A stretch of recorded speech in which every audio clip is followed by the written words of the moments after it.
જય માતાજી। સાલે રહેલા 16 શ્રાદ્ધની આપણે માહિતી મેળવીએ તો આ શ્રાદ્ધ પક્ષમાં 19 સપ્ટેમ્બર ને શુક્રવાર આ તિથિ સદીઓથી આવેલી નથી, સદીઓ પહેલાં હશે તો આ શ્રાદ્ધનો દિવસ કે શ્રાદ્ધ કરવા માટેની તિથિ ઉત્તમ ગણવામાં આવે છે કે આ શ્રાદ્ધ કરવા માટેનો પક્ષ બહુ જ વર્ષો પછી આવ્યો છે। આ દિવસે કરેલું શ્રાદ્ધ કે પિતૃઓને લગતા કોઈ પણ કાર્ય હોય તો એ અક્ષય શબ્દ કરતાં પણ વધુ ગણવામાં આવે છે અથવા તો તેના કરતાં બમણું ફળ આપણને મળે છે। આને શબ્દમાં પણ વર્ણવી શકીએ તેમ નથી, શક્ય જ નથી કે આ શાસ્ત્રમાં લખ્યું છે કે મઘા નક્ષત્ર યુક્ત 13 તિથિ હોય તે દિવસે કરેલું શ્રાદ્ધ અવશ્ય પિતૃઓ સ્વીકારે છે, તેવું કોઈ દિવસ ન સ્વીકારે તેવું શક્ય જ નથી। તો તેવું આ 19 સપ્ટેમ્બરના રોજ 13મી તિથિનું શ્રાદ્ધ કરવું ખૂબ જ આવશ્યક છે। આ શ્રાદ્ધ આપણે આપણી યથાશક્તિ પ્રમાણે શ્રાદ્ધ કરી શકીએ છીએ। તો ચાલો આપણે તેના વિશે વિસ્તૃત માહિતી મેળવીએ કે આ શ્રાદ્ધ ક્યારે કરવું। એ તો આપણે જાણ્યું કે 19 સપ્ટેમ્બરના રોજ આપણે આ શ્રાદ્ધ કરવું જોઈએ કે આ શ્રાદ્ધની અંદર શું શું કરવું, કેવી રીતે શ્રાદ્ધ કરવું, કેવી આપણી યથાશક્તિ પ્રમાણે આપણે કરી શકીએ કે ન કરી શકીએ। અને મેઇન પ્રશ્ન તો આપણને એ ઉદ્ભવ થાય કે આપણે શ્રાદ્ધની તિથિ આપણા પિતૃઓની નથી તો આપણે શ્રાદ્ધ કરવું કે ન કરવું। તો ચાલો તેની વિશે આપણે બધી જ વિસ્તૃત માહિતી મેળવીએ। જો કોઈ પણ વ્યક્તિ આ શ્રાદ્ધ ન કરી શકે તેમ હોય તો આપણે પીપળાના ઝાડ પાસે જઈ એક દીવો કરવો અથવા તો તુલસીના કેરા પાસે જઈ અને એક દીવો કરવો અને પીપળાના ઝાડ પાસે બેસીને વિષ્ણુ ભગવાનનું નામનું જાપ કરવો અથવા તો આપણે યથાશક્તિ હોય તો બ્રાહ્મણોને પણ ભોજન આપી શકીએ અથવા તો આપણે જો ભોજન આપી શકીએ તેમ ન હોય તો આપણે સીધું પણ આપી શકીએ છીએ દાનમાં, તેથી તે સ્વીકાર કરે છે। જેવી આપણી યથાશક્તિ પ્રમાણે આપણે દાવે પણ દાન કરી શકીએ છીએ।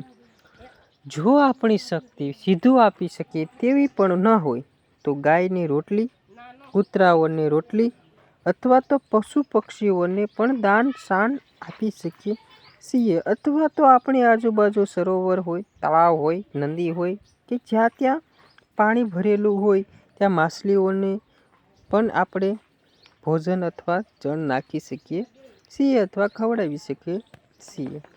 આ દિવસ દરમિયાન જો તમે નારાયણ બલિ કરાવો છો તો પણ તમને અનેક ગણું ફળ મળે છે। જો તમારા ઘરે ભૂત પ્રેતનું પણ સાયો હોય તો તે પણ દૂર થઈ જાય છે। આમ આપણા ઘરમાં નેગેટિવિટી પણ દૂર થઈ જાય છે।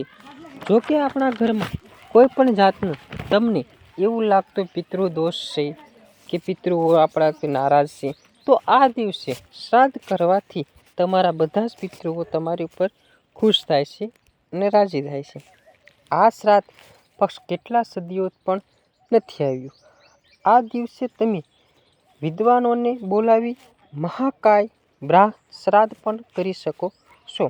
તો આ મહાકાય શ્રાદ્ધની વિધિ 2 થી 2.5 કલાકની હોય છે અને તમે પણ અનુષ્ઠા કરાવી શકો છો।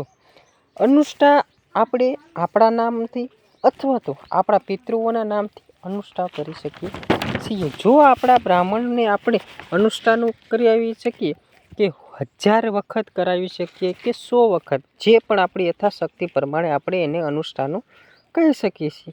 અને જો આ દિવસે અનુષ્ઠા બ્રાહ્મણોને પાસે કરાવવા જઈએ અથવા તો બ્રાહ્મણો આપણા ઘરે અનુષ્ઠા કરાવવા આવે તો આપણને 2 ફળ પ્રાપ્ત થાય। એક તો આપણા જે નામનું અનુષ્ઠા થઈ જઈ શકે છે અને ભોજનમાં બ્રાહ્મણોને પણ આપણે પ્રસાદી રૂપે દઈ શકીએ છીએ।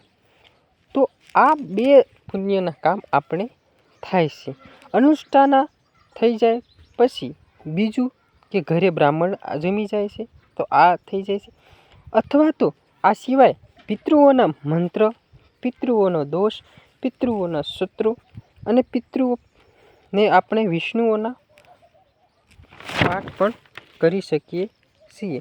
તો આ આપણે કરવાથી આપણા પિતૃઓ આપણા ઉપર ખૂબ રાજી થઈ શકે છે અને આપણા ઉપર પુણ્ય પ્રાપ્ત થાય છે. અમારે પિતૃની તિથિ નથી, તો ઘણાને એવો પ્રશ્ન થાય કે અમારે પિતૃઓની તિથિ નથી તો અમે શું શ્રાદ્ધ કરી શકીએ? હા, અવશ્ય કરી શકો. આવતી તો અમે શું કરી શકીએ? તો અવશ્ય તમે પિતૃઓ શ્રાદ્ધ કરી શકો. તમે પણ આ કરી શકો અને તમે તમારા પિતૃઓને ખુશ કરવા આ જણાવ્યા મુજબ કોઈ પણ કાર્ય કરી શકો છો, વિધિ કરી શકો છો, મંત્રથી પણ આપણને જાપ કરી શકીએ છીએ અથવા તો વિષ્ણુ પાઠ પણ કરી શકીએ છીએ અને મહાકાય શ્રાદ્ધ પણ નાખી શકીએ છીએ. એવું ના હોય કે ભાઈ આપણે પિતૃની તિથિ નથી તો અમે ના કરી શકીએ. ના, 16 શ્રાદ્ધ તમે નાખી શકો છો તમારા પિતૃઓના. તમે તો તમારા પિતૃઓને પુણ્ય અથવા તમારી ઉપર કૃપા બની રહે તે માટે કાર્ય કરો છો. તો તિથિ હોય કે ના હોય પણ આ કાર્ય કરવું ખૂબ જ અગત્યનું છે. તો 19 સપ્ટેમ્બરે જે 13મું શ્રાદ્ધ નાખવાનું આવે તો તે તમે અવશ્ય નાખજો, જેથી તમારી ઘરમાં સુખ શાંતિ બની રહે, તમારા પિતૃઓની તમારી ઉપર કૃપા બની રહે.